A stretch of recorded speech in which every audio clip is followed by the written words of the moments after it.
Ana Santos had been in New York long enough to memorize the subway's moods, yet not long enough to feel claimed by the city. She slept on a narrow couch in her sister's apartment, living out of a worn bag and a drawer that never truly became hers. Her sister and her sister's fiancé tried to remain polite, but their discomfort seeped into every glance, every sigh, every carefully timed conversation that paused the moment Anna entered the room. Anna carried a master's degree in art history and the stubborn hope that education would unlock opportunity, even as her bank balance sat at zero and her confidence thinned. Her only fragile foothold was a training placement at Aravina's, a prestigious art auction company where taste was currency and mistakes were unforgivable. The building felt like a museum that had learned to speak in numbers. Marble floors reflected polished shoes, and whispered conversations sounded like prayers to wealth. Anna arrived one morning with her outfit ironed and her hair pinned back, only to notice a small stain on the top she had borrowed from her sister. The mark was tiny, but at Aravina's, tiny flaws were treated like cracks in glass. Her coworkers noticed immediately.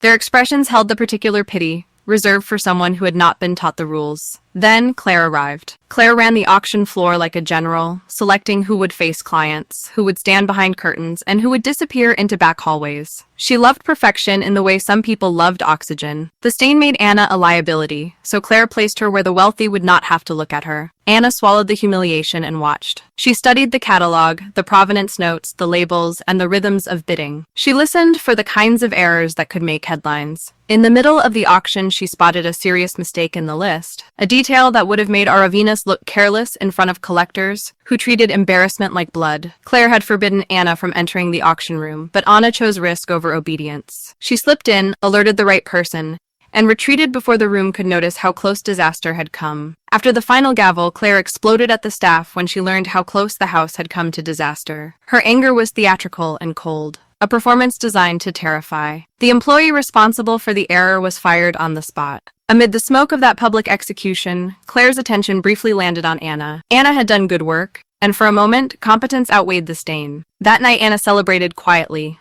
not with a party, but with a rare breath of relief. Still, relief did not pay rent. If she did not secure a permanent position, she would be forced to retreat from New York and return home with her dreams folded up like a failed application. The next morning, Claire called with urgent news. Claire had to fly to London for business and needed an extra assistant immediately. Anna, despite her low status, was selected. At home, Anna's sister's fiancé inspected her backpack with the suspicion of a man guarding territory. Anna held her tongue, packed what little she owned, and went to the airport. There she met Claire's two other assistants, glossy and self-involved, who treated Anna like a rolling suitcase with legs. They summoned her early piled bags into her arms and then informed her she would not be flying with them. They had seats on a better flight, while Anna was pushed onto a later, cheaper one. A small kindness disrupted the pattern. An airline employee noticed the scene and upgraded Anna to first class, giving her access to a lounge where everything smelled of citrus and calm. Anna stepped into it as if she had wandered onto a set meant for someone else. During a phone call, she bumped into a man and spilled a drink across his clothes. Her embarrassment sharpened when she discovered that the same man, Will, was seated beside her on the flight. Will had traveled to New York for a job interview and was returning to London. Conversation came easily, helped by the softness of the cabin and the strange intimacy of long flights. Anna's surroundings suggested authority,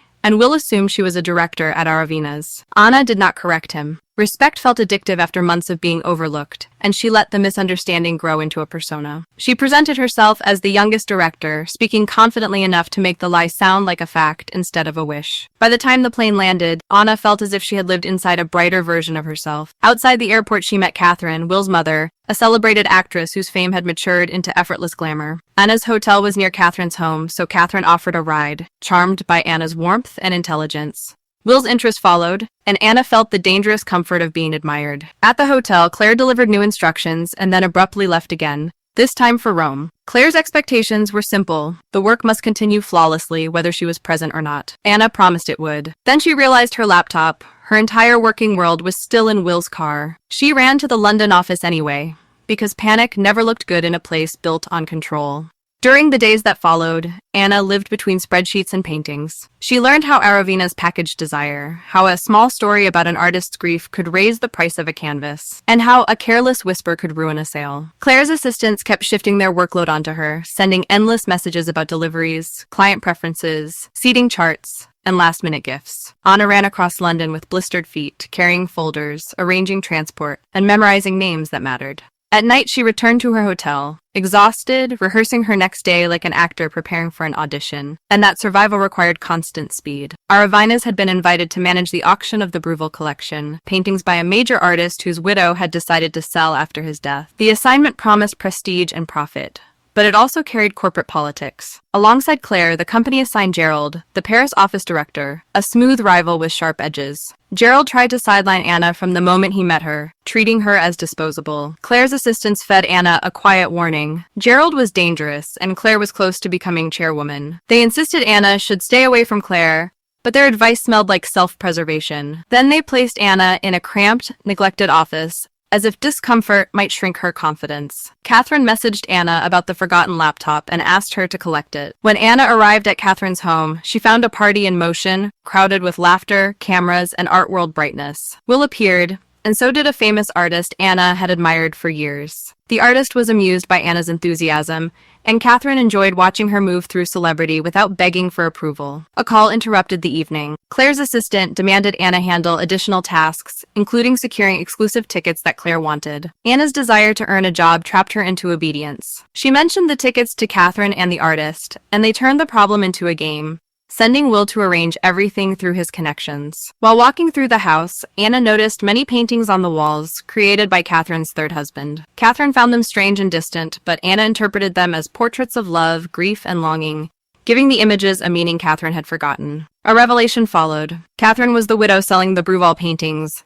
and she believed Anna was a director. Catherine expressed a preference for Anna to manage the auction instead of Claire. Anna resisted, fearing exposure and sabotage. She emphasized Claire's talent and insisted Claire should remain in charge. Catherine agreed, but her trust in Anna remained. The next day, Anna met Will to collect the tickets. She found him coaching a children's football team, steady and patient, the opposite of the art executives Anna dealt with. Will offered the tickets only if Anna attended a party with him that night. Anna agreed for the tickets, and because she wanted another night where she could forget how unstable her life truly was. Claire returned from Rome and demanded the tickets. Anna delivered them, and Claire's approval grew. That evening, Anna wore one of Claire's dresses to the party, stepping deeper into borrowed elegance. Catherine told Anna that the explanation of the paintings had lingered, bringing back memories she had tried to bury. A photographer captured the moment, freezing Anna in Claire's clothes like evidence. When Claire unexpectedly appeared, Anna fled, terrified of being unmasked. She escaped with Will into the quieter parts of the city, where the night felt personal instead of performative. Their connection became real, even while Anna's story remained artificial. Will's support helped Anna succeed at work. He opened doors, found tickets, solved logistics, and made her tasks easier. Anna impressed Claire again and again, building a reputation on the edge of a lie. Then the foundation cracked. Catherine canceled the auction, refusing to sell the paintings. Anna believed her own words about love had caused it, and fear surged. Without the auction, Anna's chance at a permanent job would evaporate. At the same time, Will revealed he had been offered the New York job. Anna's stress transformed into bitterness. She lashed out, treating Will's success like betrayal, and pushed him away. Soon the photograph surfaced inside Aravina's. Staff recognized Claire's dress and the implication that Anna had been impersonating leadership. The lie about being a director collapsed in public. Claire's disappointment turned harsh and immediate, and Anna was thrown out of the company that had been her only ladder. Anna called her sister for comfort and found none. Her sister and fiancé had already filled Anna's small space with a dog, treating her absence like a problem solved. Anna felt erased. With nowhere else to turn, she returned to Catherine and confessed everything. The unpaid training placement, the desperate lie, the constant fear of being sent home. Catherine reacted with amusement instead of outrage. As an actress, she admired performance, and she admitted her own manipulation. The cancellation of the auction had been leverage, designed to force Aravinas into offering a better deal. Anna's guilt loosened. The chaos had been engineered by business, not by sentiment. Catherine proposed a condition. The auction would proceed only if Anna managed it. Aravinas' chairman accepted, valuing profit and reputation over pride. Anna returned to the office with authority that was suddenly real. She removed Gerald from the project, refusing to let sabotage survive. Gerald tried to redirect Anna's anger toward Claire, but Anna refused. Claire's talent was essential,